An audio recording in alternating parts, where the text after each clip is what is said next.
early morning board meeting, so thanks for joining us here. It's great to have you here. Paul, I'll start with you. When I look at the collection of vehicles that's available to the luxury consumer in the world, and certainly through your dealership in Canada, the first thing I look at as a racer is horsepower. For sure. This is obscene levels of power now. A lot of the cars that you sell, including the ones that Monte has created, we're talking about horsepower levels that in my 25 years of racing, I've never even touched on those levels.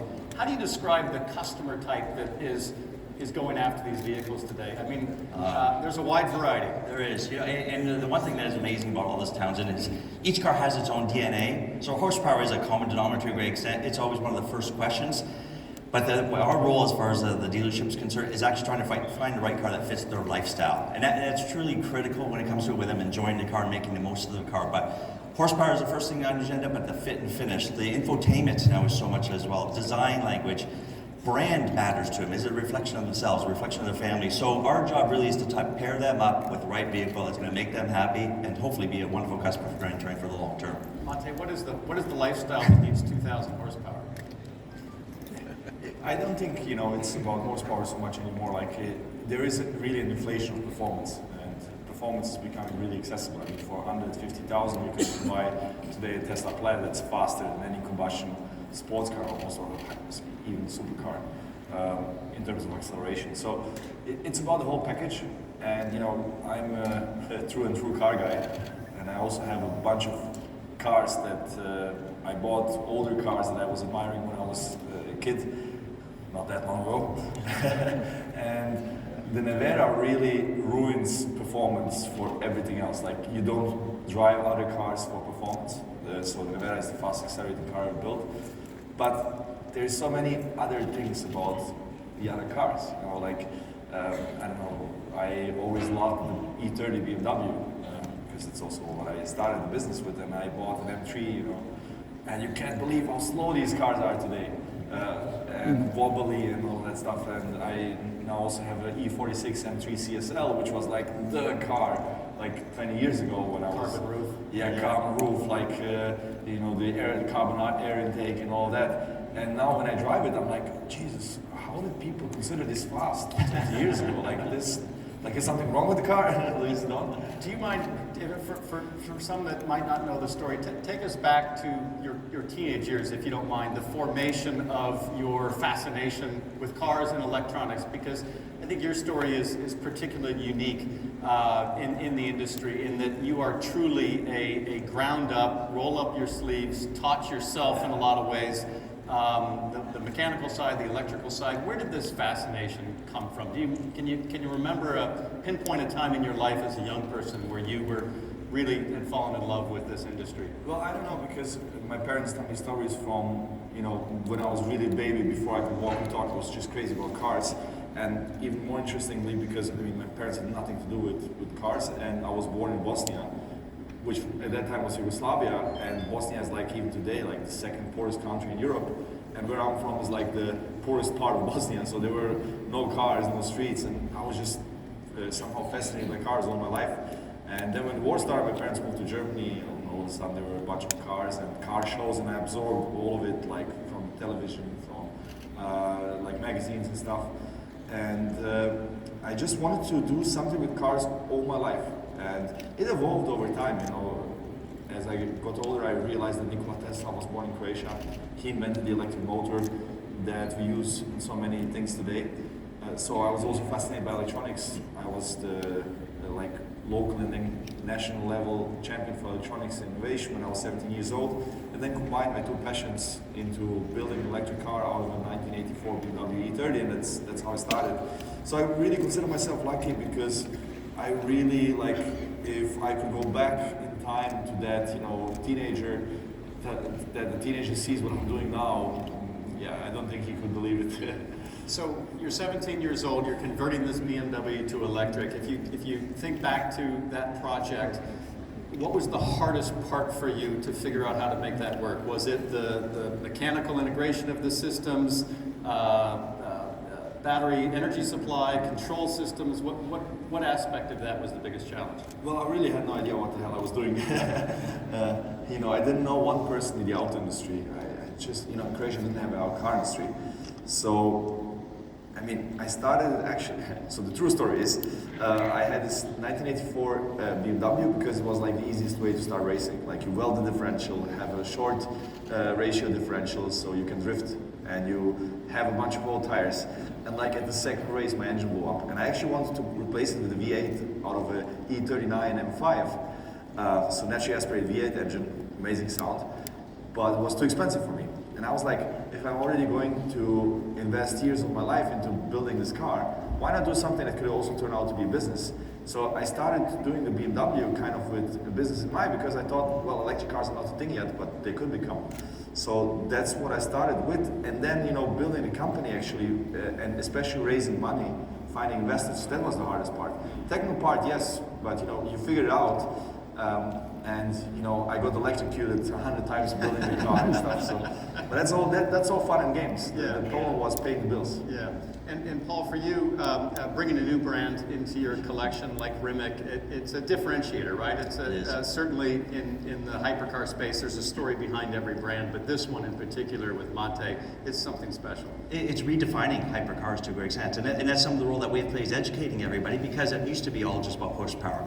Now it's everything that the Nevera offers. It's a new spectrum, it's a new environment as far as that car is concerned. But last night we had a wonderful dinner with Mate, with our clients, and they just want to absorb more and more information about what the car is all about. And one thing about Mate, and I'll give him nothing but credit, he's infectious. You truly enjoy listening to the conversation, but you get to meet the man behind the fella that had the vision to bring a car to marketplace. There's not too many gentlemen in this world that built a car company. He's done it, and he's put in this hypercar package, helping redefine that segment. It's really a spectacular story, and we're proud to represent it in Canada. And Mate, it's a company that not just leads with a hypercar, but behind the scenes, you're a key supplier to a lot of OEMs. Can you share a little bit about what the business does in that regard? Yeah, you know, just yesterday we were talking about, you know, my heroes, and we mentioned one, which was Nikola Tesla, but two others were Horacio Pagani and Christian Koenigsegg. They were like my big heroes. And I just mentioned the story when I started a company, and I took the whole company in my Volkswagen Passat, so 3 guys, and we took a factory tour of Pagani. And at that time, Pagani was 40 employees. And he started in, I think, 1999. And today, we are 2,500 employees. And Pagani is like maybe 250. I still have, you know, great admiration for Horacio, but our main business is actually developing and producing battery systems and powertrain systems for many other car companies. So our customers include like Hyundai, Porsche, Aston Martin, Koenigsegg, and so on. And basically what you see with the Nevera is where we can go really wild and do crazy things that a car company, like a serious big car company, would be too risk averse for. And we show them it can be done, it works, and then they adapt it. For example, having 4 electric motors. Many companies were like, that's risky, dangerous, can you really control it? What can you do with it? Is there an advantage? We do it, and then, believe me, all the car companies came to try it, and now a lot of them are doing something similar as well, with us or without us. So we use the hypercars kind of also as a showcase of what can be done, what's possible technically, and then it trickles down to also these less expensive cars that more people can afford. So speaking of an expert in risk and danger, if you have my mic still there, there it is. Speaking of an expert in risk and danger, I know we've got one of your test drivers hiding back there. So let's bring up the new Rimac Nevera, 1900 horsepower, 0 to 60 in under 2 seconds. It's a rocket ship, and we've got someone who is particularly adept at navigating the challenges of this vehicle. Ladies and gentlemen, Mr. Richard Hammond. I walked it the right way up. I really did. Can I give you that? Because they told me I had to hand it over. Good morning. Lovely to see you. Come on up, Richard. Well done, by the way. I thought that was brilliant. I was watching, I was terrified. I don't know who was more scared, me or him. Good morning, ladies and gentlemen of the meeting. Richard, great to see you. Well done. We thought, what perfect way to have you arrive, but with seemingly 500 people lining the streets here as you You come up, you weren't tempted to send it? It would have ended up buried in that wall there. I have had a brief drive of it, thanks to Matt being very trusting. And this epic thing. He was encouraging me. He's the worst. But that's absolutely key, can I just say? It really is. That's where my enthusiasm for Rimac is rooted. Because I do think the work Mate does is best. The best example of it is just before you came on. He said to me, "Go on, going really fast." But that's because, as an engineer and a racing driver, he doesn't set out to build an electric car and try and make it exciting. He sets out to build an exciting car that is electric. It turns it on its head, and I think that's why the work that these guys are doing right now is actually critically important. We're at a pivotal moment. Change is coming to our industry and to our passion. It has to, and it is. But that doesn't mean it has to be, as we're so often told, a bleak, dreary landscape full of things nobody wants to own. Somebody's got to be out there pushing the message that the future can and will be exciting. That's why it's important work. Because what happens here, what works here, will filter down to cars that the rest of us mere mortals can buy one day. So I don't think anybody on the planet has more extreme experience behind the wheel of a Rimac. How do you describe to the audience here, to me, I've never experienced anything of this kind of capability. What's it like behind the wheel? What's the driving experience like? As in with all the best for me, and for a car guy, the most exciting cars are those that are dominated by their power delivery. And that's the thing that's still here. Whether you're being propelled by a W16 or this, that's what defines the experience. I've driven jet-powered dragsters, that doesn't go well either. But I've driven jet-powered cars, massive engine cars, small cars. This has its own manner of power delivery. It's relentless, it's endless, it's just limitless thrust. But there's also, you can sense the company is driven by an engineer. It's made, it feels together. You do get an increase in mass, of course you do. It's got to be able to contain and control that, and it does, it shrugs it off. That's what makes it an exciting car. And as I say, the key thing that these guys are doing, they're not trying to make an electric car exciting. They're making an exciting car that is electric, and that's the mission. You want to show on the floor? You're beautiful. I can't afford you, but I'd love to have you. I can sell myself anything. That's true. My car remote. Yeah, I saw it in the auctions last night, swiping through. Yeah, so, Monte, we talked about quad motor. We certainly talked about horsepower, but in terms of the overall packaging, can you detail for us a little bit more behind, behind this vehicle? What's under the skin here that you're so proud of? Well, what I'm proud of is that it's like completely developed by us. So there is not one part in this car that's taken over from something else.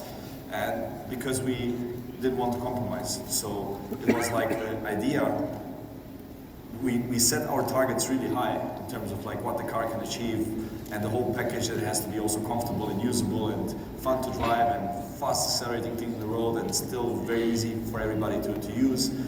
And I'm really proud of the whole package, how it turned out. But you know, you learn so much during going through such a project. It's basically 6 years of blood, sweat and tears of hundreds of people.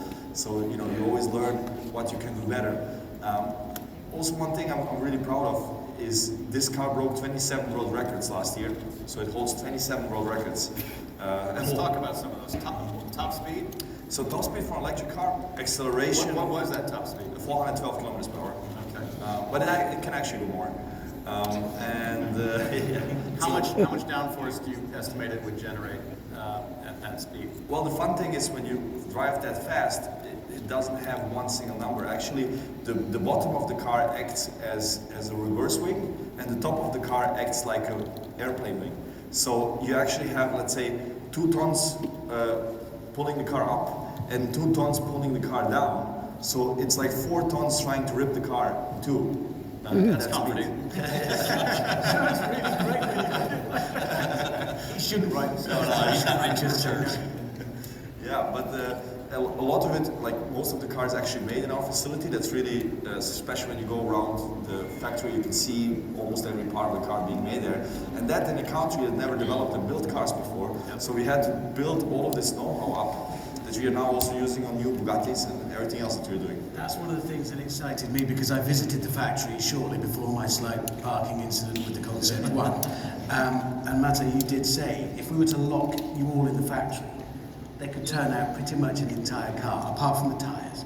Other than that, an entire car, which if you think in our industry, that is unbelievably rare. What has this vehicle done for your country and your company in terms of inspiring the next generation of engineers, inspiring the community where you're from? I mean, this must be an absolute celebration of your small but highly capable country. Yeah, well, Croatia is beautiful, wonderful, and people know it for Dubrovnik, for sailing, for the islands. It's really, you know, just picturesque. It's beautiful, and culture and all that, but never for technology. And you know, I actually, when I started out, many investors came to me, or when I came to investors, they didn't want to invest in a Croatian company. They told me, like, you have to move your company to Germany or whatever country if you want our money. And I was like, no, I really want to prove that you can do this in Croatia. And I was told a million times, more in Croatia than otherwise, you know, that it cannot be done there. But I was so stubborn and made my life really difficult because of it. It would have been a much easier journey if I would have done it somewhere else. And now, you know, it's the most international company in Croatia. We have 50 nationalities from all around the world. It's the company that raised most money, over €1 billion from the best investors in the world, like Porsche, Hyundai, SoftBank, Goldman Sachs, and so on. And if everything goes to plan, this will be a big part of the Croatian GDP in a few years from today. So it could be, compared to Croatia's tourism, something that nobody, like if you ask somebody 15 years ago, like, will Croatia have its own homegrown auto industry? Everybody would say, ah, you're insane. And now, you know, if my plans happen in the next few years, it will be comparable to the Croatian tourism. Wow. Yeah. That is something special. It's amazing. That is really fantastic.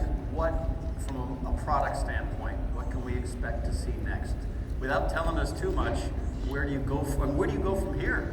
Well, actually, my biggest occupation the last 3 years is developing the success of the Chiron. So we took control of Bugatti as well. I'm the CEO of, this car is made by a company called Bugatti Rimac. So it's one company now with Bugatti Rimac, completely different products, but the same team behind it, basically. But the cars are built in 2 locations, Bugatti in France and Rimac in Croatia. And so the most exciting project is always the next one. And this one we will show, so the successor of the Chiron, we will show in a few months. Actually, we just show it, we are showing it to customers, to existing customers already. So I'm going to Miami in a couple of days where we are showing it to customers in a, let's say, private setting. And it's going to be something that people wouldn't expect of somebody making electric cars for the last 50 years. Okay. Yeah. Well, that sounds exciting. I'm going to be in Miami, so maybe I'll stop by. Bring your ticket. Gentlemen, thank you for joining us on stage today. Ladies and gentlemen, Mate Rimac, Paul Cummings, and of course, Mr. Richard Hammond. Thank you very much.